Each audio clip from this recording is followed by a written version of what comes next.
আসসালামু আলাইকুম। আমি লাবণ্য। আজকে আপনাদের দেখাবো ওভেন এবং হ্যান্ড বিটার ছাড়া কীভাবে চুলা এবং ব্লেন্ডারে সুন্দর তুলতুলে কেকস তৈরি করা যায়। চলুন শুরু করা যাক। প্রথমে আমি 2 কাপ ময়দা নিয়েছি, বড় বাটির গুঁড়া দুধ নিয়েছি, 2 টেবিল চামচ কর্নফ্লাওয়ার নিয়েছি, 2 টেবিল চামচ বেকিং পাউডার নিয়েছি। এটাকে চালনি দিয়ে সুন্দর করে চেলে নেব। আমি অফ ক্যামেরায় আরও একবার চেলে নিয়েছিলাম, আপনারা চাইলে 2 থেকে 3 বারও চেলে নিতে পারেন।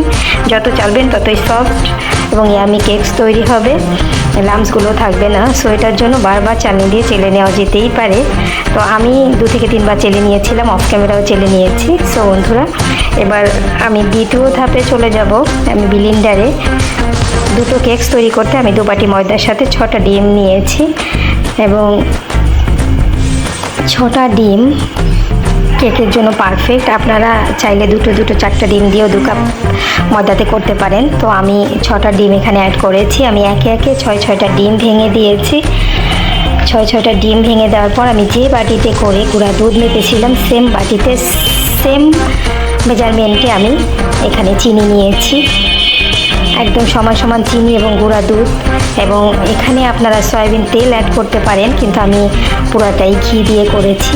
তো যে বাটিতে আমি গুঁড়া দুধ মেপেছিলাম এবং চিনি মেপেছি, সে বাটিতে একদম সমান পরিমাপে আমি ঘি দিয়েছি এবং আমি একটা ছোট জারে 3 টেবিল চামচের মতো আমি এখানে লিকুইড দুধ অ্যাড করেছি এবং এটাকে আমি সুন্দর করে ব্লেন্ড করেছি।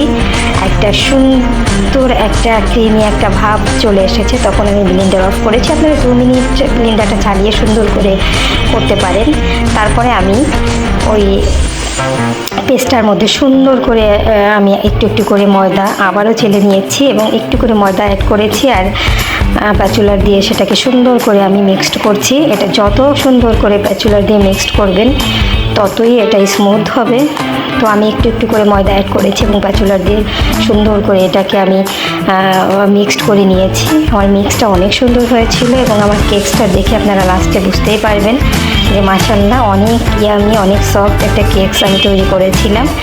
সে আমি কেকসের মলটা নিয়ে ড্যাব ড্যাব করেছি এবং প্যাচুলার দিয়ে সুন্দর করে নাড়িয়ে দিয়েছি।